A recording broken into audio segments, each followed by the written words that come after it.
At the beginning of the story, we're taken back to the summer of 1982. A boy named Sam Brenner runs over to his friend Will Cooper and tells him that a new video game arcade has opened near his house. Cooper gets excited and goes with him to check it out. Inside the arcade, the two friends play all kinds of games. Cooper is only really good at the claw machine, but Sam turns out to be talented at almost every game. The other kids crowd around him, cheering and applauding as he racks up high scores. Cooper then hands Sam a flyer for the World Video Arcade Championship, and the two decide to enter. At the tournament, we meet Ludlow Lomonsoff, a quirky kid who is obsessed with a video game character named Lady Lisa and genuinely believes he's in love with her. When Sam and Cooper arrive, Cooper recognizes Ludlow and says, "You're the Wonder Kid, but you don't have any friends." Sam invites him to join their group, and Ludlow is thrilled. A moment later, Eddie Plant shows up, calling himself Fire Blaster because of how incredibly fast he can play with his hands. The championship host takes the stage and announces that every game played today will be recorded by NASA. Along with footage of other 1982 cultural events, the tapes will be placed aboard a space shuttle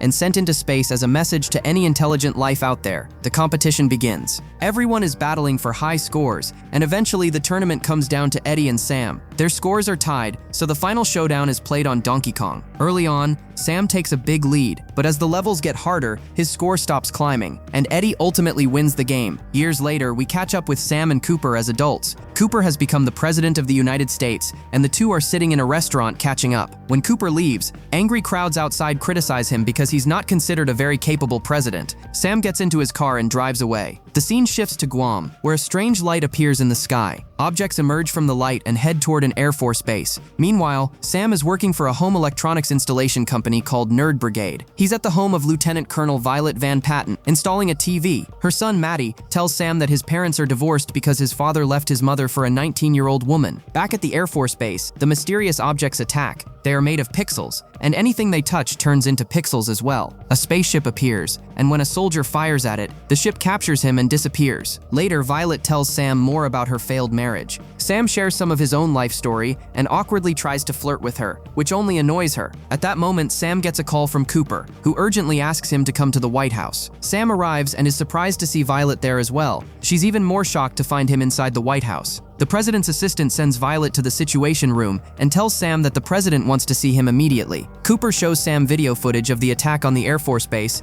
and tells him to watch it carefully before heading into the Situation Room. There, Cooper announces that the attack resembles Galaga. The officials ask what Galaga is, and one man explains that it's a classic 1980s video game his father used to play. Violet points out that no country currently possesses technology capable of turning entire buildings into pixels. The Air Force admiral insists it must be some kind of Iranian attack. Just then, Sam enters the room. The admiral asks, "Who is this guy?" Cooper introduces him as his technical advisor on classic arcade games. He explains that Sam is a world champion at Galaga and might know how to respond. Sam says the game is over 30 years old and shouldn't even exist anymore. He believes the machines were gathered and somehow reprogrammed. The Air Force chief dismisses him and tells the president to let government experts handle the crisis. Cooper reluctantly sends Sam out. As Sam drives away from the White House, a mysterious man suddenly calls out from the back seat of his car. Startled, Sam punches him, sending him tumbling onto the pavement. Sam stares at him and asks, "Who are you and what do you want?" The man quickly explains that he's Ludlow, the Wonder Kid. Sam is shocked for a second, then breaks into a smile when he realizes it's his childhood friend. Ludlow takes Sam back to his house, and the two head to his room. There, Ludlow reveals that the attack on the Guam Air Force Base was carried out by Galaga. Sam asks how he knows that, and Ludlow explains that one of his friends lives in Guam. After the attack, his friend was terrified, so Ludlow hacked into government servers to investigate. What he found convinced him that something was seriously wrong. Ludlow reminds Sam about the arcade championship they entered as kids. The footage from that tournament was sent into space aboard a NASA mission. He believes aliens eventually found those recordings, recreated the games in real life, and sent them to Earth as weapons to challenge humanity. He then shows Sam a video message. In it, a pixelated alien avatar says, "People of Earth, this message comes from the planet Meduna. We received your space capsule and accepted what we believed was a declaration of war. We are prepared for battle, and now you must prepare as well. The losing planet will belong to the winner. You have already lost once. If you lose 2 more times, your planet will become ours." The message also warns that the next attack will take place in London in just 15 hours. Sam and Ludlow immediately show the video to President Cooper and urge him to take action. Cooper refuses, saying he can't mobilize the military based on a single video. Sam argues that they should at least warn people that something is coming. The story then briefly shifts to the Taj Mahal, where parts of the famous landmark have already been transformed into pixels. A tourist is recording the damage when a spaceship suddenly appears and abducts him. Later, Cooper, Sam, and Ludlow meet with Violet Van Patten. The president informs her that Sam and Ludlow will be helping them fight the Pixel invasion. Violet strongly objects at first, but eventually agrees because the president insists. She explains that the attackers appear to be made from a highly advanced form of intelligent energy. She believes the aliens use the video recordings they received from Earth to create light-based pixel constructs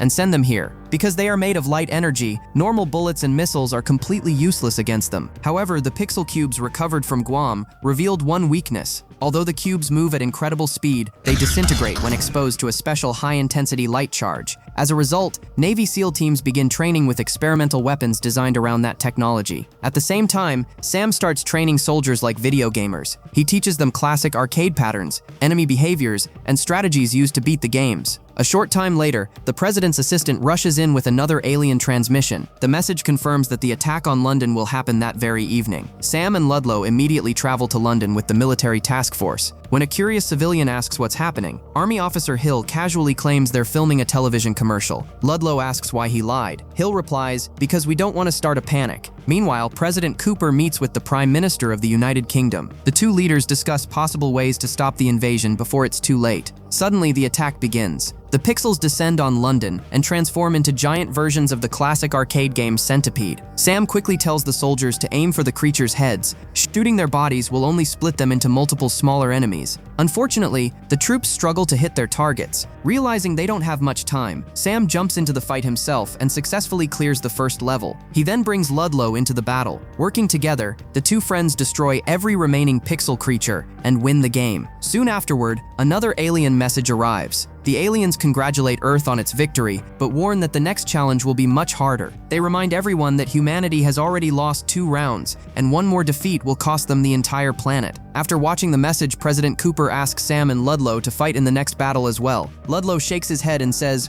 "We're not experts at every game." That's when the three of them decide to visit Eddie Plant. Eddie is currently serving a 20-year prison sentence for a long list of crimes. Cooper offers him a chance to help save the world, but Eddie agrees only after demanding several special conditions. With no better options available, Cooper accepts every one of them. Just then, Violet receives an urgent call. The next battle is scheduled for that very night in New York City. Sam, Ludlow, and Eddie immediately head to New York. Once they arrive, they discover what game they'll be facing next: Pac-Man. Ludlow explains that if they're going to defeat Pac-Man, they're going to need special cars. Violet tells them that scientists have integrated energy from the recovered pixel cubes into the vehicles, giving them power similar to a portable generator, but on a much larger scale. Sam looks around and asks, "There are only 3 of us. Who's the 4th car for?" That's when Violet introduces them to Professor Iwatani, the creator of Pac-Man himself. Soon, the 4 of them head to New York City in their customized vehicles. Before long, they come face to face with Pac-Man. Professor Iwatani steps out of his car and tries to reason with the giant yellow character. Unfortunately, Pac-Man responds by turning one of the professor's hands into pixels. With no other choice, Sam, Ludlow, and Eddie launch the attack. The 3 split up and attempt to surround Pac-Man from different directions. Eddie quickly races ahead, moving so fast that Violet can hardly believe her eyes. Shocked, she asks how he's able to drive at that speed. Eddie smirks and replies, "Because I'm the champion of this game." The team successfully corners Pac-Man and destroys him, but then they realize there are still 2 more Pac-Men roaming the city. Using satellite tracking, Violet guides them toward the remaining targets. Once again, the trio closes in and surrounds Pac-Man, but just as they're about to finish him off, Pac-Man eats a power pellet. Now, for the next 10 seconds, Pac-Man can destroy them instead. He immediately attacks Ludlow's vehicle, turning it into pixels, and charges straight toward him. Just as Ludlow is about to be eaten,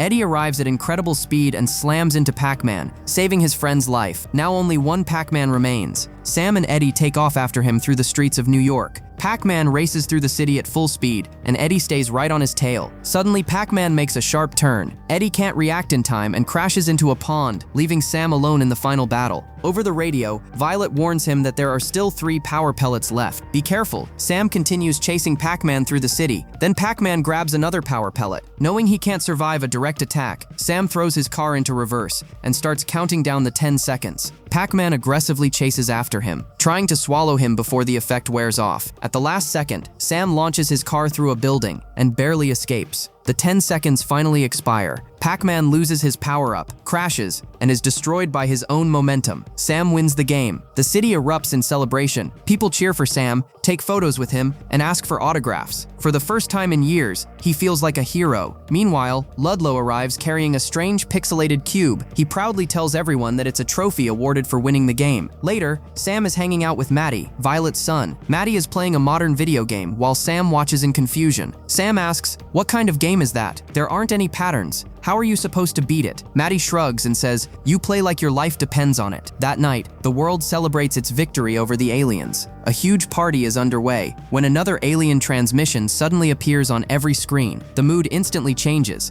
The alien leader announces that humanity violated the rules of the competition and therefore forfeited the match. According to them, Earth has officially lost. He declares that in 12 hours their forces will arrive and take control of the planet, destroying everything in their path. Panic spreads across the crowd. People begin running for safety. Even Eddie starts trying to leave. As he's hurrying away, Maddie catches up to him and asks where he's going. Eddie awkwardly makes excuses, but Maddie isn't buying it. He tells Eddie that after the Pac-Man battle, when Eddie crashed into the pond, he found a pair of Eddie's glasses. When he put them on, he noticed strange symbols displayed inside the lenses. Those symbols were actually cheat codes. The codes had been boosting Eddie's speed the entire time. Realizing he's been caught, Eddie finally admits the truth. He confesses that he always used cheat codes while playing arcade games. That's how he became a champion. He even used them during the World Video Arcade Championship years ago. Maddie stares at him and says, "So you've been cheating your whole life?" Eddie lowers his head. Then he reveals something even more shocking. "The reason I beat Sam at the championship was because I cheated." The Admiral is furious with Sam. He blames him for ruining what he believes was humanity's best chance to stop the invasion. Before anyone can argue,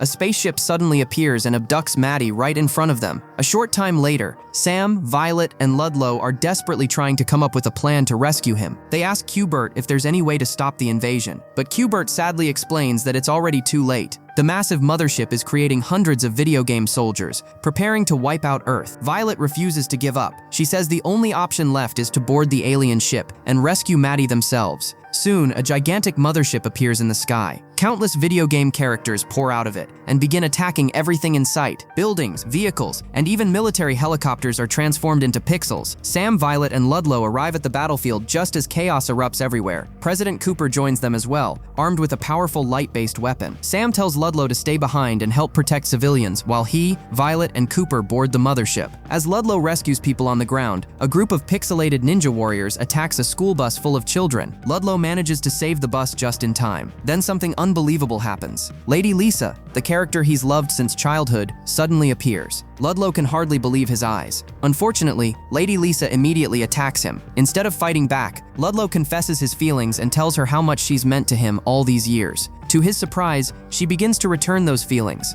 At that moment, Eddie arrives and announces that he wants to prove he can be a hero without using cheat codes. Together, they continue helping civilians and fighting off the invading game characters. Meanwhile, Sam, Violet, Cooper, and Q-Bert reach the base of the mothership. A pixelated alien guide appears and tells them that if they can defeat the alien boss, Earth will be saved and every invading warrior will disappear. With no other choice, they enter the ship. Inside, they find Maddie. Then the final challenge begins. The game is Donkey Kong. A giant Kong appears at the top of the structure and starts rolling barrels down toward them. Sam quickly explains that to win, they must avoid the barrels, climb to the top, and defeat Kong. The group starts jumping over barrels and climbing ladders, just like in the classic arcade game. But along the way, Q-Bert gets hit and falls behind. Watching everything unfold brings back painful memories for Sam. He begins doubting himself and says he can't do it. Maddie encourages him. Think of it like a game and play like you don't want to die. Sam admits that he couldn't even beat Eddie Plant when they were kids. That's when Maddie reveals the truth. Eddie cheated. He used cheat codes during the championship years ago, and he even used them during the Pac-Man battle in New York. For the first time, Sam realizes he was never truly beaten. With his confidence restored, he grabs a hammer and starts smashing the barrels out of his way. The team pushes forward and finally reaches the top. Meanwhile, Q-Bert regains consciousness, and Violet heads back down to rescue him. At the top platform, Sam picks up the hammer and lands the final blow on Kong. The moment Kong is defeated, every pixel warrior across Earth instantly disappears. disappears. The invasion is over. However, Lady Lisa vanishes as well. For a moment, it seems like she's gone forever. But then something unexpected happens. Cooper survives.